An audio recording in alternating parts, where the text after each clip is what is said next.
Hello everybody, at Red Benevolence here. Today, I'm going to shy away from the politics. I'm going to talk about NBA trades because the deadline is on us, and boy, have some people been making some moves. But the team that I'm really going to focus on, because they have been just jumping today, is the Magic. And man, have they made some moves. Some serious moves, in my opinion, and these moves are just stupid. Absolutely stupid. Don't get me wrong. I get maybe you're trying to rebuild, maybe you're trying to shake up the roster or whatever. People aren't happy, things are not going the way you'd like. But the problem in Orlando is not a lack of talent. It's a lack of administration. That's where the issue is, in my opinion, my very humble opinion. But here's the thing: they trade away Vucevic to the Bulls along with Al-Farouq Aminu, and together they're averaging, I think it's like 21 plus about 6 points a game, so 27 points a game for Otto Porter and Wendell Carter. Who together are averaging roughly 15 points a game. Together they're averaging about 20 points a game. I think 10 and 9 respectively. So you're losing 7 points of offense right there, just right there. Then they trade Evan Fournier, who might be their best, straight scorer. They trade him to the Celtics for 2 second-round picks. That's it. Nothing else. Just 2 second-round picks. So they get nothing back out of that except 2 second-round picks. And then they trade Aaron Gordon, who is a solid player, averaging roughly 14, 15 points a game, for Gary Harris and RJ Hampton, who together are averaging about 11 or 12 points a game. So you're losing another 2 points of offense there.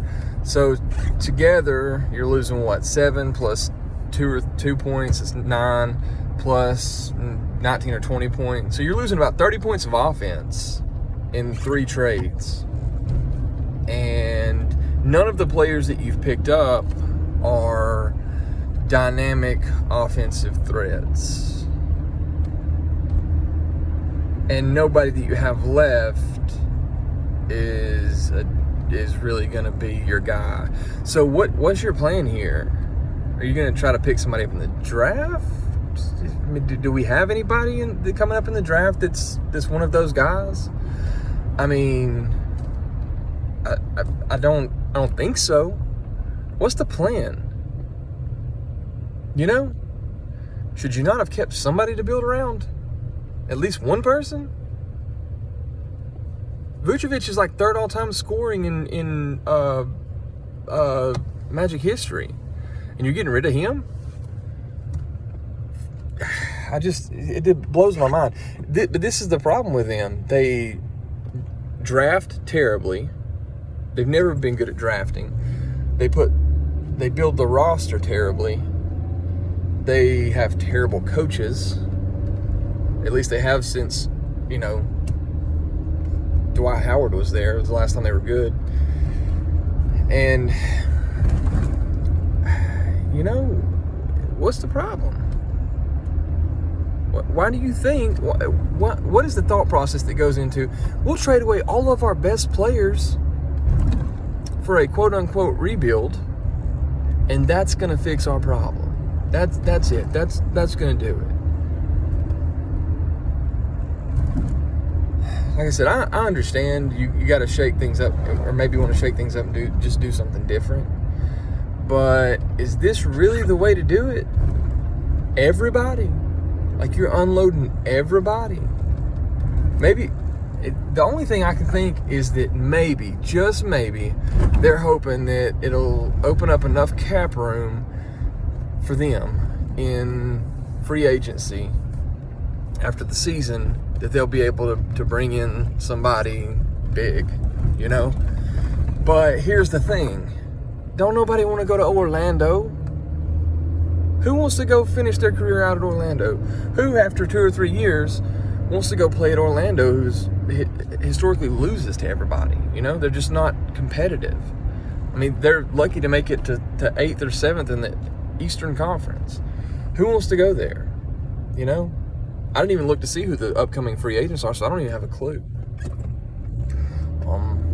The other team I want to talk about is the Nets, who I just find absolutely hilarious right now, just trying to stack their team.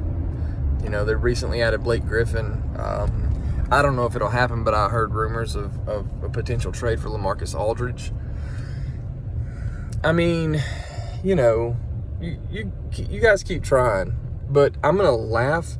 I'm going to utterly laugh my ass off whenever you guys, the Nets, do not make it to the finals.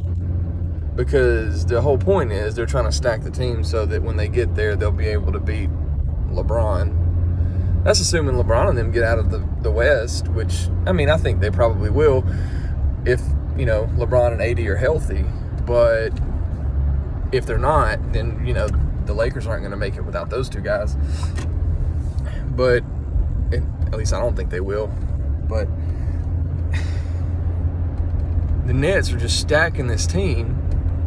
And you know, you got Kyrie, who left Cleveland because he wanted to be the guy, and now he's on a team where he's definitely not the guy. He's not numero uno. You know what I mean?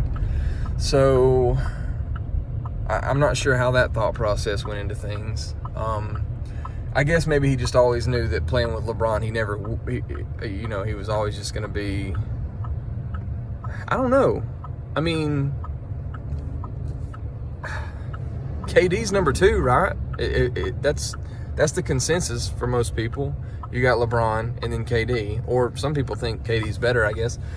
But the point is, nobody's got Kyrie at number 1 or number 2. Not anybody that I would think. I've never heard anybody say that. So, if he's not the guy, what was the whole point of him leaving Cleveland, you know? I mean, I don't know. I'm not dissing the guy. He's one of my favorite players to watch. He's really fun to watch play. He's got a very pretty game to watch. It's an art form that he's developed, you know? He is an artist for sure. But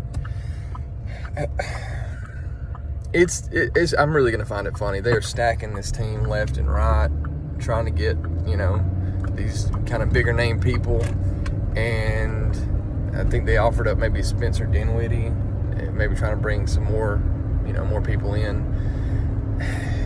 But it's not gonna work.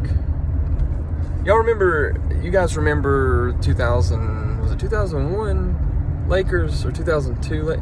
Whatever Lakers team it was stacked with Gary Payton and Karl Malone, and I mean, they had everybody. It seemed like they had all these top tier players, and this was after they'd won. Did they win 3 in a row? No, they won. Yeah, is that it? No, they won 3 in a row, and then I think that year, I don't remember. It's been so long, man. It's almost 20 years ago. Oh my God. Rest in peace, Kobe. But I don't know. You stack teams that deep, it doesn't work. It's just too much on one team. A lot of the leagues I've played in, the teams that try to stack real heavy, they always, just too many people want to be the center, want to be the focus, and you get away from playing, you know, solid team basketball. I think that's really what made the Warriors as good as they were for so long, is that they had these guys that were not central focus type guys. You know what I mean? You got Steph, who come up, who nobody thought, you know, even though, if you ever talk to my brother, you can ask him. I said when he was at Davidson, I said that dude is going to be, he's going to light the NBA up. But you got him who comes in, and nobody looks at him as like the guy, you know. And then you got Klay Thompson, who is your your defense guy. He can lock down anybody, and he can also spot and shoot. And he's a great passer. And then you got Draymond, who's your utility guy, who does just whatever you need done. And these three come in, and they build a culture of playing great defense, knocking down big shots, and passing the ball, which is something that, you know, was kind of the NBA had gotten away from. And they made that a fun thing to watch again. And they go do this and become the best team in the NBA, and then they go and add KD to that afterwards, you know. But I think that's what really made them so good, is that they didn't really have, I know they're all considered all-stars, I guess, maybe outside of Draymond, but you'd probably, most people would probably consider three of those guys, including KD, top 10 players, at least top 15, right? But they didn't start that way, you know? And I think that's why they were so good, you know? Same with the Bulls, you know? Scottie Pippen wasn't supposed to be Scottie Pippen. And he was one of the best players in the NBA. People like to discount that, but he really was. He was one of the best players in the NBA. And they had Dennis Rodman, and they played really great defense. And they had some guys that knocked down some big shots in some big games. And there's 3 or 4 shots that if they hadn't been hit, Jordan wouldn't have 6 championships, you know? We like to give him all the credit, but let's be real, he didn't do it by himself. I'm not discounting what he did, don't get me wrong. Jordan, I mean, we talking GOAT status, you know, but I'm just saying he didn't do it by himself, you know? But anyway, enough about that. I just really wanted to talk about the trade. I think the Magic are shooting themselves in the foot. I don't think they're going to be competitive anytime in the near future. I think their chance at doing that, they just traded all of that away because I don't know why. Maybe that's what all the guys wanted. Maybe they all wanted out, and that's why they traded him. I don't know. But anyway, that's about all I got on it. If you listen this far, appreciate it. See you next time.